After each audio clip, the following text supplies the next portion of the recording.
Welcome to story time with Asma. بسم اللہ الرحمن الرحیم۔ ایک جنتی صحابی کا واقعہ۔ یہ مسجد نبوی کا منظر تھا۔ اللہ کے رسول نماز کے بعد مسجد میں تشریف رکھتے تھے۔ اصحاب گھیرا ڈال کر بیٹھ جاتے تھے۔ دنیا جہاں کی گفتگو ہوتی تھی۔ یہ گفتگو دین اور دنیا دونوں کی مشعل ہوتی تھی۔ آپ ایک دن تشریف فرما تھے۔ اللہ کے رسول نے مسجد نبوی کے ایک دروازے کی طرف دیکھا اور فرمایا، اس دروازے سے ابھی ایک جنتی اندر داخل ہوگا۔ صحابہ رضی اللہ نے اپنی نظریں دروازے پر جما دیں۔ زیادہ وقت نہیں گزرا، دروازے سے ایک ضعیف انصاری اندر داخل ہوئے، سلام کیا اور چپ چاپ محفل میں بیٹھ گئے۔ دن گزر گیا۔ دوسرے دن دوبارہ محفل لگی۔ اللہ کے رسول سوالوں کے جواب دے رہے تھے۔ آپ نے ایک بار پھر اس دروازے کی طرف دیکھا اور فرمایا، اس دروازے سے ابھی ایک جنتی داخل ہوگا۔ صحابہ رضی اللہ عنہ دوبارہ دروازے پر نظریں جما کر بیٹھ گئے۔ تھوڑی دیر بعد وہی بزرگ صحابی اندر داخل ہوئے، سلام کیا اور چپ چاپ بیٹھ گئے۔ تیسرے دن بھی اللہ کے رسول صلی اللہ علیہ وسلم نے فرمایا، اس دروازے سے ابھی ایک جنتی اندر داخل ہوگا، اور اس دن بھی وہی صحابی تیسری بار اندر داخل ہو گئے۔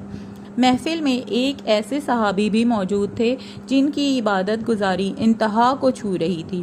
وہ دن بھر عبادت کرتے، رات بھر بھی عبادت کرتے، صبح روزے رکھتے تھے اور دن میں ایک قرآن مجید ختم کرتے تھے۔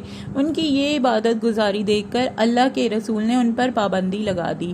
آپ رات کو آرام بھی کریں گے، ایک دن چھوڑ کر ایک روزہ رکھیں گے اور 3 دن میں ایک قرآن مجید ختم کریں گے۔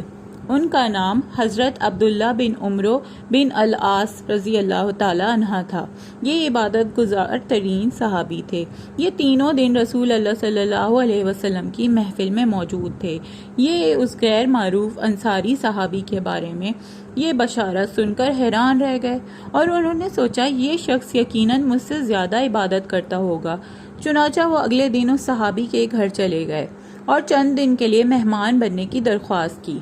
مدینہ میں ان دنوں یہ ممکن ہی نہیں تھا کہ کوئی مہمان آئے اور صاحب خانہ اس کی میزبانی سے انکار کرے، لہٰذا انصاری صحابی نے اپنے دروازے ان کے لیے کھول دیے۔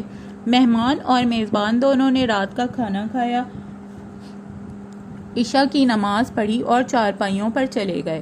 حضرت عبداللہ بن عمرو رضی اللہ عنہ نے منہ پر چادر تانی، چادر میں ایک درز بنائی اور چھپ کر بزرگ صحابی کی چارپائی کی طرف دیکھنے لگے۔ ان کا خیال تھا یہ بزرگ اٹھیں گے اور عبادت شروع کر دیں گے، مگر بزرگ صحابی نے چادر تانی اور صبح فجر کی نماز تک مزے سے سوتے رہے۔ حضرت عبداللہ بن عمرو حیران رہ گئے۔ بزرگ صحابی نے فجر کی نماز ادا کی، ناشتہ کیا اور کام پر روانہ ہو گئے۔ اگلی رات آئی۔ حضرت عبداللہ کا خیال تھا یہ اس رات عبادت کریں گے، مگر وہ اس رات بھی عشاء کی نماز کے بعد لمبی تان کر سو گئے۔ تیسری رات آئی تو اس بار بھی یہی ہوا۔ وہ انصاری صحابی جس کو نبی اکرم نے 3 بار جنت کی بشارت دی تھی، وہ تو رات کو لمبی تان کر سو جاتا ہے۔ پھر آخرکار انہوں نے اس صحابی سے ہی سوال کر لیا کہ میں یہ معلوم کرنے آپ کے گھر ٹھہرا تھا کہ آپ کون سی عبادت، کون سا ایسا فعل کرتے ہیں جس کی وجہ سے اللہ کے رسول نے آپ کو جنت کا حقدار قرار دیا، لیکن مجھے ان 3 دنوں میں آپ میں کوئی انوکھی بات نظر نہیں آئی۔ آپ کی زندگی صرف فرائض تک محدود ہے، آپ نفلی عبادت تک نہیں کرتے، پھر اللہ تعالیٰ نے آپ کو کیوں منتخب کیا؟ بزرگ صحابی نے کہا لگایا اور فرمایا، بھتیجے، میں جیسا ہوں میں آپ کے سامنے ہوں، میں اس کے علاوہ کچھ بھی نہیں ہوں۔ حضرت عبداللہ رضی اللہ عنہ مایوس ہو کر روانہ ہونے لگے۔ وہ دروازے تک پہنچے تو بزرگ صحابی نے آواز لگائی، بھتیجے سنو، بھتیجے سنو۔ حضرت عبداللہ واپس مڑ آئے۔ بزرگ انصاری صحابی نے اپنے دل پر ہاتھ رکھا اور کہا، میری اس جگہ دنیا کے کسی شخص کے لیے کوئی بغض، کوئی نفرت اور کوئی حسد نہیں۔ اللہ تعالیٰ جب بھی کسی شخص کو کوئی نعمت عطا کرتا ہے تو میں دکھی نہیں ہوتا، میں خوش ہوتا ہوں۔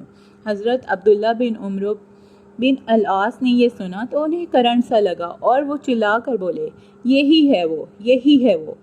مطلب کہ ہمیں کسی سے بھی بغض اور حسد نہیں رکھنا چاہیے، وہ ہمارے جنت کے راستے میں رکاوٹ بن سکتا ہے۔ جزاک اللہ۔